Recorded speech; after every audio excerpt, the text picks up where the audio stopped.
on Monday. Jupiter enters Cancer around 2 p.m. Pacific time.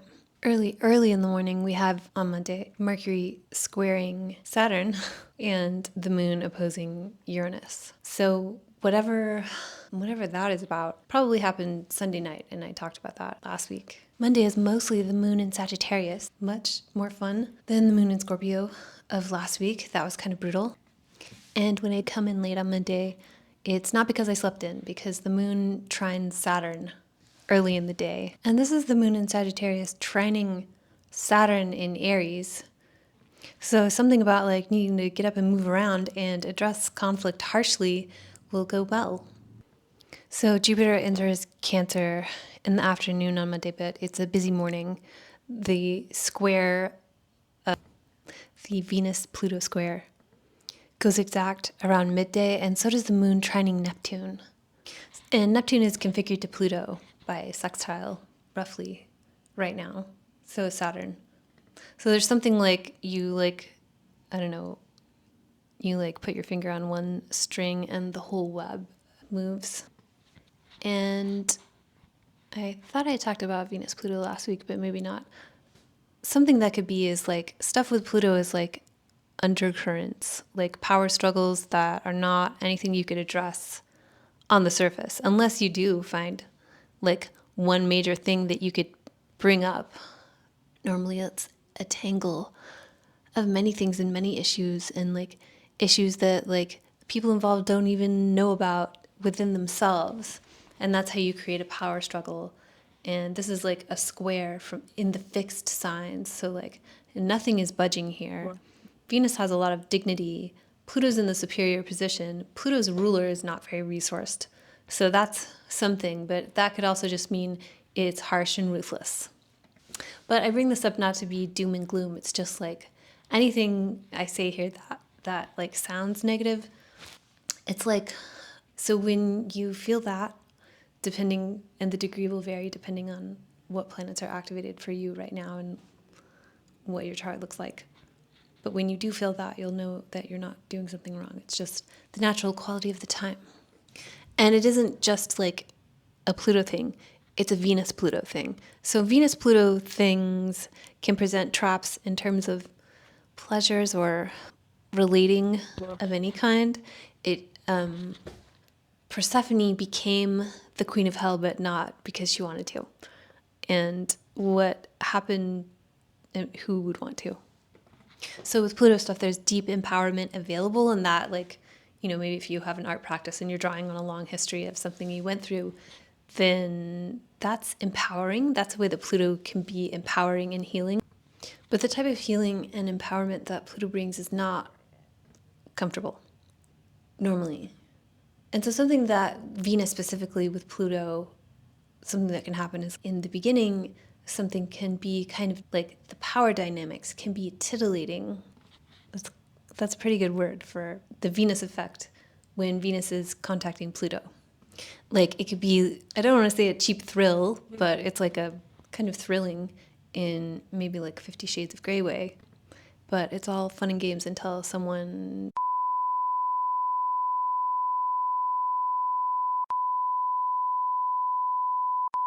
and the moon, activator of the zodiac, is going through and activating all of this in a gentle way for now, but it is like being activated as it's happening.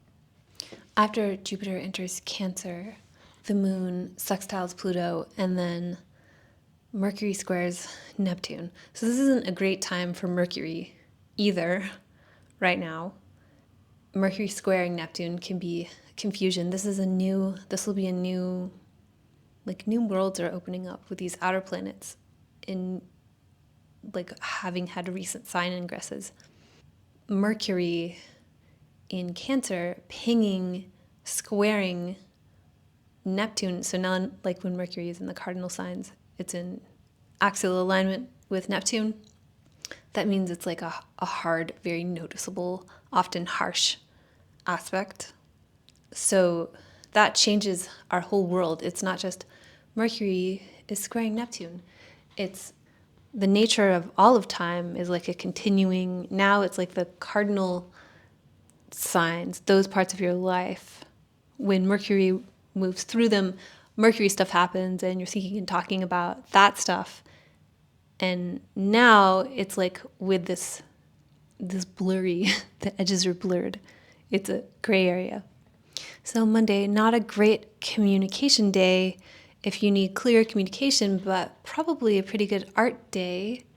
Maybe even like the Jupiter going into Cancer, that could be really nice. It depends on your chart, I guess, but like overall still very nurturing. And I say it could be a good art day because even though Venus and Mercury are kind of under the gun, they complete a sextile on Wednesday, and that's a nice art signature. Sure. So despite all the trouble or like lack of clarity or hidden power struggles, we could still manage to be like clever in a cute way. That's how I'm going to frame it. And let's talk about Jupiter entering Cancer. In the same way that last year when Jupiter entered Gemini, it started off very exciting, and you might be like, if you haven't like been around the block a couple times, you might have been like, wow, this is really exciting. I don't understand why Jupiter has Jupiter in detriment in Gemini. I'm so like, there's so much going on and I'm very stimulated, etc. And then like, is it all crashing down right now? So in the same way, Jupiter is a year-long transit, so we can look back and see Sure. over the course of a year what has changed. Where instead of Jupiter in detriment, it's like Jupiter is a benefic, so still Jupiter, still brings blessings. They're just like, they're not the full potential of what a blessing could be. There's like a likelihood to cause problems from benefics. They can cause problems too. So now Jupiter is exalted. That means it's in the best place in relation to the sun's relationship with the earth possible. And things that you start under this, depending on, just in general, we're not doing like, it doesn't mean electional astrology isn't in play, although is it or isn't it? There's a quote I like from Rick Levine that is like, he said, I've said it before, and that's in my weeklies, that people ask him what time they should do a thing, and then he says, I don't know, is it a good thing? Then I don't care when you do it. But in general, things that begin during Jupiter's transit through Cancer they will be well-resourced. That's the basis of Jupiter in Cancer. It's like knowing where to give the resources to make the thing grow strong and then have a surplus. So like grow strong and be rich. That's Jupiter in Cancer. That doesn't mean that everybody is, or doesn't it? I don't know. It's a better time overall than Jupiter in Gemini, which we can see now, especially with the slower planets having moved into fire signs, pinging Jupiter broadly. There's been a lot of fire and air, and we can look back and see Jupiter in Gemini as a hot mess, a hot air balloon mess. I'm saying my experience. I know that you maybe didn't have the same bad time. Okay, I had to turn my light up because I don't know why it's so yellow also. Someday I'll have better lighting. So, busy Monday. Tuesday, no aspects go exact, except it's the full moon in Sagittarius. It goes exact like at 12:30 a.m. Pacific time, Wednesday. How fun. Our summer is beginning. I know it's not summer quite yet, but it's getting very close. And so this full moon seems pretty nice. It's a full moon. First, it's configured to Mars, square Uranus. I mean, that's not the first thing, but that's something that's happening. So there's like fuel. And then it's ruled by Jupiter in Cancer, and the sun is in Gemini, ruled by Mercury in Cancer with Jupiter, sextiling Venus in Taurus. So there's something good like something culminates in a good way, and it'll have to do with the Jupiter part of your life and maybe also the Mercury part of your life. And they're together right now in this full moon. So not only is it a culmination from whatever happened on the dark moon in Gemini on May 26th, we have like the moon waxes and wanes in that very regular rhythm. We can also look at the last dark moon in Sagittarius to see a longer arc of things coming to completion. So something that started around November 30th, 2024 is now reaching like a point where you can kind of see what that is. And then the energy will be expended all the way down until December 19th, 2025. Wednesday is the first part of the day is Mercury applying to a sextile with Venus, and the moon in Sagittarius applying to a trine with Mars, so completing that full moon situation. So there's like a lot of fuel during the first part of the day, and it has a very different tone from the second part of the day when the moon moves into Capricorn, so much more grounded, which is a very obvious metaphor or adjective for the moon in Capricorn. Calculating, not in a bad way, just more like measured, reserved, very different from the moon in Sagittarius. And then the moon goes into Capricorn, or the moon goes into an opposition with Jupiter in Cancer. So the moon is activator of the zodiac. And so Wednesday night has a much different feel than Wednesday during the day with like the moon in Sagittarius trining Mars. We can feel more maybe that Mercury sextile Venus. And it's the moon in detriment opposing Jupiter, exalted Jupiter. So it's an interesting first contact with this year's transit of Jupiter in Cancer. The moon rules Jupiter, is ruling Jupiter from its place of detriment in Capricorn. So there's something like you're going to get a peak, but it's not going to be like the full Monty, the full beauty of Jupiter in Cancer. You're going to get a taste, but it's not like it's going to get so much better.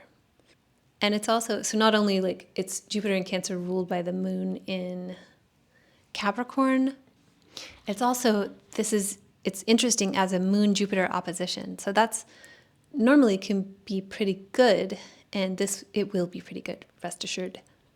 And what does the moon in detriment give, or like what kind of benefits? I think like free coffee at work, or like any, like the type of amenities you would get at a job, but everything is being given to you in service of the corporation or the establishment. Like you get a catered lunch and it's very abundant and glorious, but you're at work. You are here to work. And right afterwards, the moon squares Saturn and squares Neptune. So going back to the just moon opposing Neptune for a minute, now that the moon opposing Jupiter, now that Jupiter is in Cancer, the moon rules over that. It's not just, whatever you undertake this year, or like specifically the Cancer part of your chart, the moon is going to make 12 rounds throughout the entire zodiac, and it's going to, whatever it's doing in a particular sign, it still rules the moon. Or it still rules Jupiter. So whatever it's doing anywhere in the zodiac, it's like, I'm the boss of Jupiter. I summon Jupiter. The moon has a lot of power to like activate. The moon is the activator, bring things into being. And so it's not just like Jupiter doing all the good things. It's Jupiter works for the moon, and the moon wants to fill up and empty with a regular rhythm to make you healthy and let you get good sleep. So this is a complicated Moon-Jupiter opposition also because the Moon slams into a square with Saturn. It contacts exalted Jupiter, and then fallen Saturn, and then Neptune in Aries. So very confusing, delusional, confusing, and also an activation of the Jupiter-Saturn square, which I'll talk about. It happens at the end of the week. So a really interesting little immediate activation of Jupiter in Cancer. And it's not nearly, it's like the best is yet to come. This isn't the best at all. So if you make it into late night on Wednesday, then you'll get past the Moon squaring Neptune, and you'll get to experience the Moon trining Venus in Taurus. So that's the Moon in detriment, trining Venus in Taurus, but that's a nice little activation of dignified Venus. And that extends into Thursday morning. All Thursday morning is the Moon trining Venus, and then the Moon opposing Mercury. A talkative day about needs. Maybe Thursday is like, I want to say a little more calm, maybe, and it might be suspenseful, but in it not in the way that like March and April and May were, in a very different way, because all we have on Friday is it's just the Moon trining Uranus, applying to a trine with Uranus at like 1 a.m. or 2 a.m. Pacific time. So Thursday, I would regard Thursday and Friday as kind of the same day this week. It begins with the Moon trine Venus and the Moon opposite Mercury on Thursday morning, and then the Moon finally trines Uranus early Saturday morning before the Moon goes into Aquarius. So maybe you get some peace and quiet after the past 3 months, but maybe not. We get Mars squaring Uranus on Sunday, or you get some sort of like, there's just something like more physical and emotional rather than like bombastic feats of doing and crazy ideas. And so Saturday, the Moon moves into Aquarius. The Moon's no longer in detriment, but still in Saturn's territory, and the Moon pings Saturn early in the morning. So Moon in Aquarius, ruled by Saturn in Aries. We're back to the feel of time that March, April, and May was, because, it's not like that's the end and now we're moving on to something completely different. Time overlaps. Cycles of time overlap. So we're revisiting the kind of craziness of the past 3 months on Saturday. And so the Moon sextiles Neptune, conjoins Pluto. So we're getting also an echo of Monday in a slightly different way. And we'll hear more from Pluto and that Venus-Pluto situation that we can thankfully put behind us, but it's still part of our world. The Moon also squares Venus at night. So Saturday is we get all this activation of the Monday stuff, and then most of the day it draws out the whole Venus-Pluto thing, because the Moon conjoins Pluto and at the beginning of the day and squares Venus at the end of the day. So consider Saturday like a drawn out echo of Monday, my date marker. In addition to Saturday being a drawn out version of Monday, we get Mars squaring Uranus.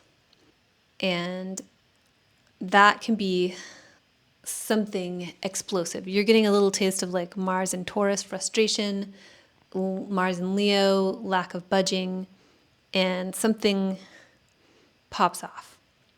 And so that seems harsh. So don't pick any fights this week, maybe. And it's going to be most tense Thursday, Friday, when we're talking about peace and quiet. There's a tension in the air.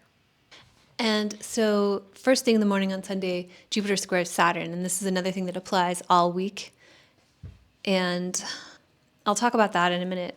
So the other thing is about the Moon, activator of the zodiac, on Monday next week is going to square Uranus and then oppose Mars in the morning. So the activator of the zodiac is there with this whole, pretty much the moment the moon enters Aquarius, early in the morning on Saturday. Yeah, it's a tense week, even though there's good stuff.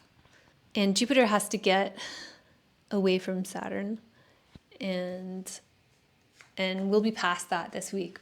So the Jupiter-Saturn square, I made a video about it that you can go watch the whole thing. This is the third of 3, and the first one was in August of last year, and the second one was Christmas Eve of last year. And this is the third one. And the first 2 were in Saturn, it was Saturn in Pisces squaring Jupiter in Gemini.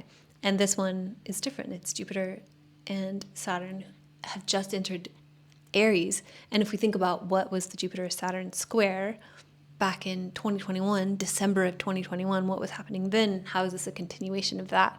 And what I see is like there's stuff that was like enforced in terms of health for the greater good as like an inspiring solution. And now there's like health stuff that like it's being set up as like a data funnel to train AI. That is what I'm alleging. And you can go watch that video, but it's basically like stuff like progress, sustainability, permaculture, regenerative agriculture, mental health, even like energy healing. Stuff like this is going to be funneled and made use of through the idea of ubiquitous sensing, or like we're like talking a lot about humanoid robots, but the biggest or most important robot is the outside-in robot. It's the giant robot that monitors the whole world.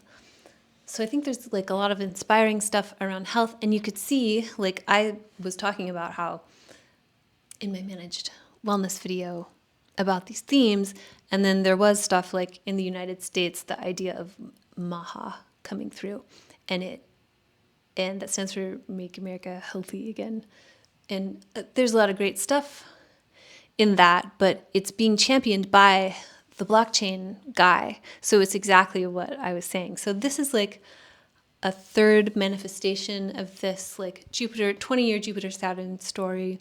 We're at the square, and it's about like, instead of enforcing things, it's like things that you want, they're going to come with this like tracking. You can see that in all they're like health memberships that are like, you can quantify everything and see like a data dashboard of your health.